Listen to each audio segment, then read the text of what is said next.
The Pixel 8 Pro stands out as my top choice among all Pixel phones Google has introduced to date. Each new Pixel release has surpassed its predecessor in some way, and it's offered a little bit more than just an incremental upgrade or an added feature or two for that upgrade to be worthwhile. However, the Pixel A series is an exception to that, as it is consistently exceptional and it delivers on that value for dollar when you're working within a budget. The A line still remains king in my recommended budget Android phone, as they are just some of my favorite devices. With that said, Google has dedicated time to refine the Pixel Pro and Pixel, and the results are truly evident with the Pixel 8. Before we get any further into this video, full disclosure, Google was nice enough to provide this device to me for my unfiltered and honest thoughts on what my experience has been using this phone. This review was made possible through the Gift from Google campaign. With that said, I am Team Pixel, and this is my review of the Google Pixel 8 Pro. To start this review off, let's consider the phone's design. It might look quite familiar, resembling the Pixel's design from previous years. Personally, I appreciate this continuity, but I do believe they've made some subtle improvements this time around. Most noticeable, in my opinion, would be the flat glass display and its friendliness to screen protectors now. For one, the camera circles have adopted a design reminiscent of the iPhone's dynamic island, combining themselves into a single prominent circle on the back of the device. I find this change appealing, especially with the inclusion of these new larger sensors in the phones. Additionally, the Pro Pixels now feature this flat display like I mentioned before, and they have moved away from the slightly curved edges that have been seen on previous models. The back of this device has a satin finish available in various colors, a blue, a kind of a gold, and a black. I wish I had the black because I think that thing looks absolutely awesome, and it does a really effective job at concealing, fingerprints. Finally, the frame of the phone just feels so much better in the hand. They're thicker and more stout than the 7 Pro, and I really like this shift. The phone is big and unwieldy at times, and you combine that with a sharp, uncomfortable frame, you're in for some potential trouble for dropping the device. This flatter feeling feels good in the hand, and I feel like I have better control of this huge phone. With these changes, I think Google has done a good job at aligning some gripes from users in the past for the 7 Pro, and I think this will be an improvement, and it will meet your expectations if you're considering an upgrade. The most significant hardware improvement can be found in the displays. From the spec sheet on Google Play Store, the smaller Pixel 8 boasts a 6.2-inch 1080p OLED screen, slightly smaller than its predecessor. It now features a slim and uniform bezel around the display, eliminating the tiny chin seen in previous models. The 120 Hz display reaches a remarkable 2000 nits of total brightness. On the Pixel 8, the actual display provides excellent visibility from what I'm reading on the spec sheet and improved auto brightness performance, although it's not LTPO, so disabling the always on might help conserve some battery on the Pixel 8. And that's just me reading from the spec sheet and comparing the two. I don't have that device in hand. The Pixel 8 Pro, however, offers a 6.7-inch LTPO display closer to 1440p with a peak brightness of 2400 nits, making it one of the brightest displays seen on any smartphone available now. Google dubbed this thing the Super Actual Display, and it offers an outstanding viewing experience that can compete with some of the best screens out there. In terms of value for money, it's one of the best displays that can be purchased at this price point, in my opinion. Google has addressed the brightness concerns present in previous Pixel Pro models. I had some issues with the 7 Pro, and I addressed, kind of talked to that in my review last year. This thing is absolutely, it's beautiful. It's a beautiful display. Overall, the phone's exterior is finely crafted, making it comparable to flagship phones from other manufacturers.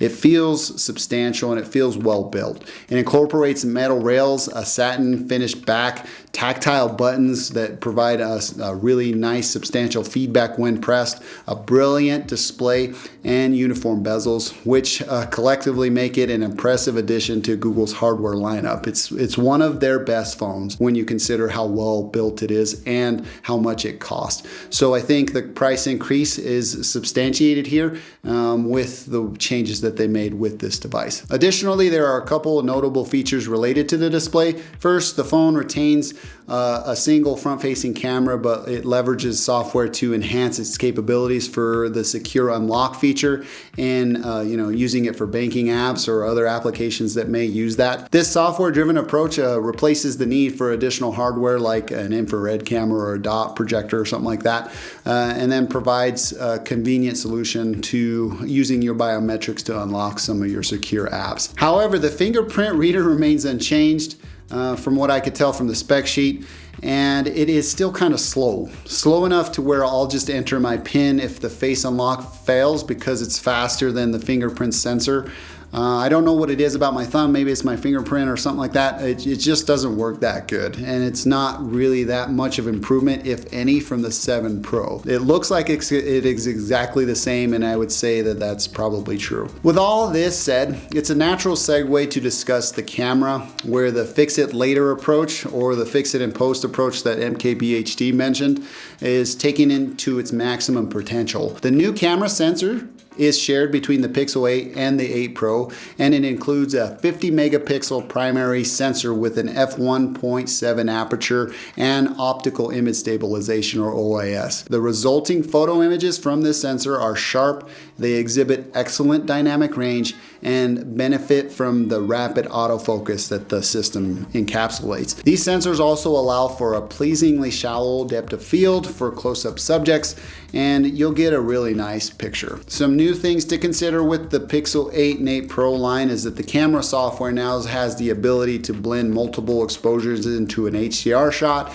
It can strategically realign and recognize faces and apply some noise reduction, which can sometimes give the image like a watercolor-like quality. I prefer the Pixel line photos over the iPhone. It's just my preference. The one thing that did carry over from the 7 line is that there's this habitually rampant issue for like over HDRing some photos where there is a big shift in dynamic range. The camera features have expanded significantly. Magic Eraser allows for background object removal. Face Unblur corrects blurry faces, and there's Best Take that helps capture group photos without the inevitable blinking or sneezing family member or friend in your group photo. You know how it goes. Like there's always like the one person. There's never one perfect picture. Now you can make it perfect. The portrait mode blur continues to improve year over year. There's a ton of like software features built into the camera app on the Pixel line. All are extremely awesome features that any Joe Schmo off the street will like and use regularly to get the best possible photos of those important times in your life. I don't know how I feel about the AI-based computational photography tools just yet, but they're growing on me, and eventually I'll get there. Ultimately, the photo camera on the Pixel 8 Pro is second to none in my opinion. I've always preferred the pictures on the Pixel line over the iPhone, like I said before. They look just that much more realistic to me. Maybe it's the over sharpening or something like that.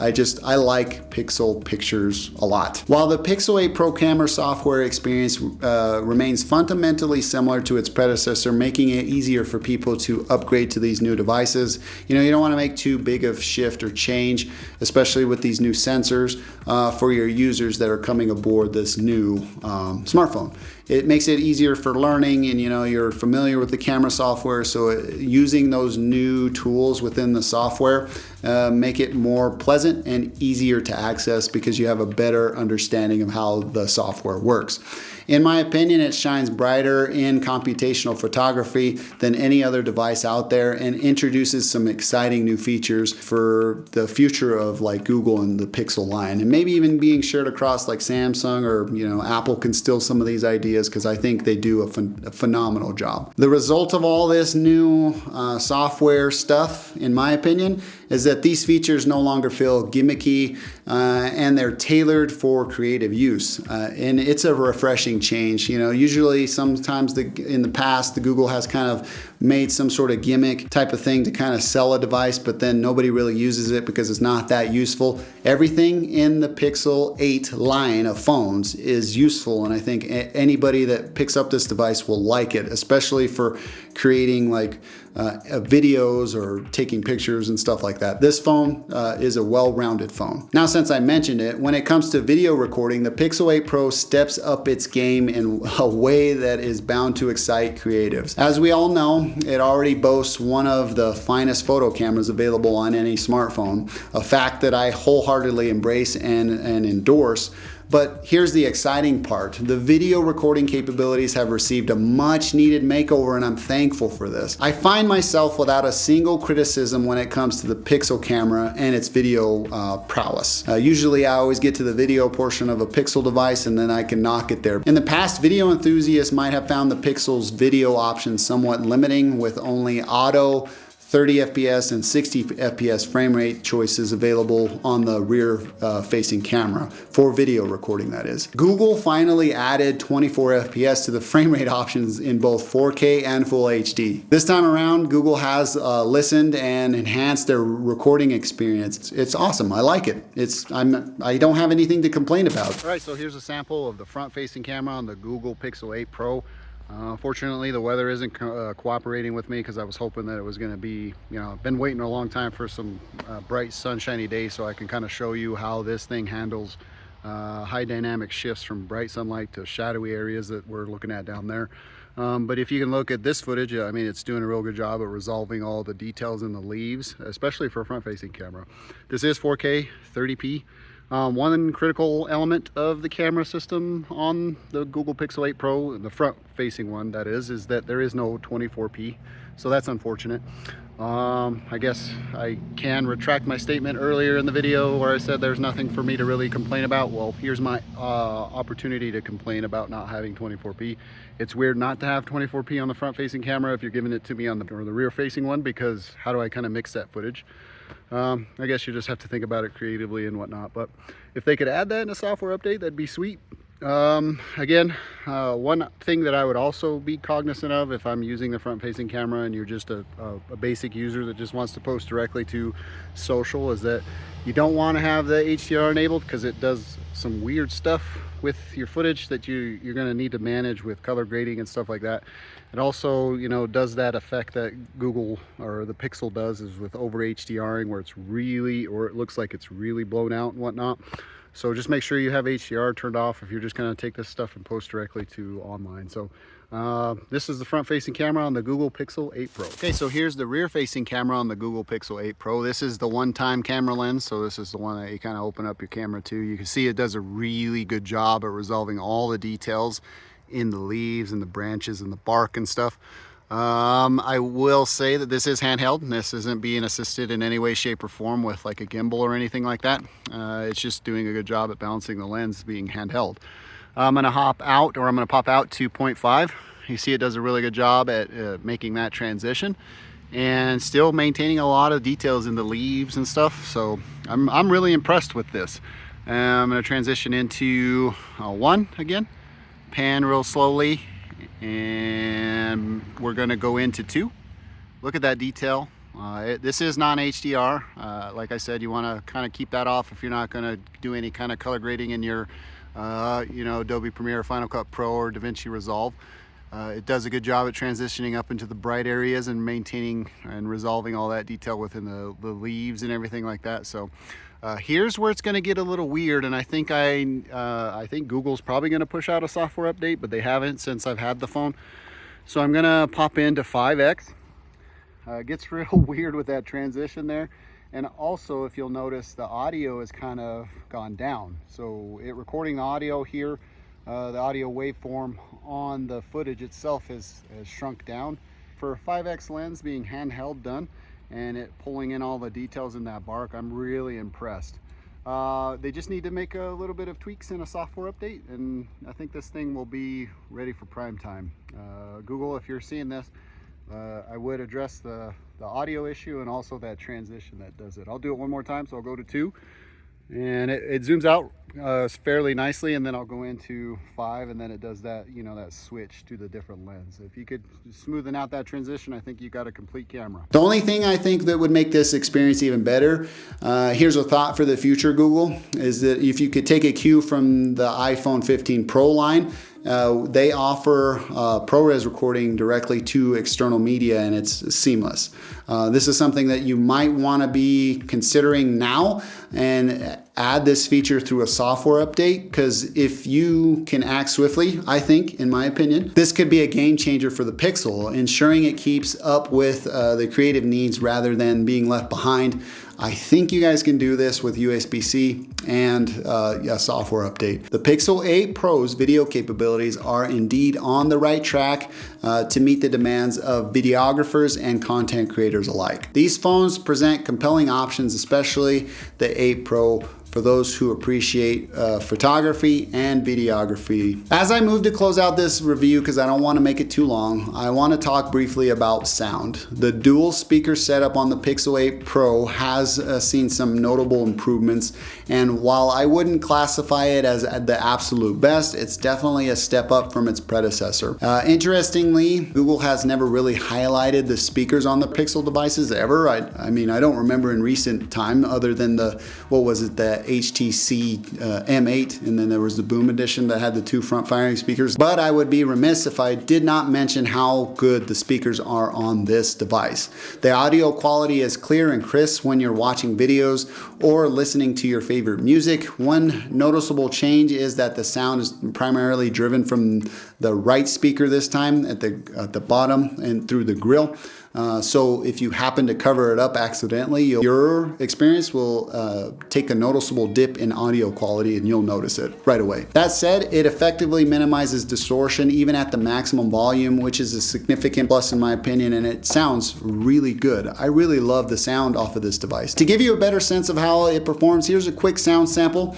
I'll ask you to put on some headphones and take a listen. It's evident that Google has made some strides in enhancing the sound quality on the Pixel 8 Pro.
In conclusion, the Pixel 8 Pro stands out as one of the most complete and well-rounded addition to Google's Pixel lineup in recent years. And that's my opinion, of course. Again, this is a review, so I'm just giving you what I think about the device.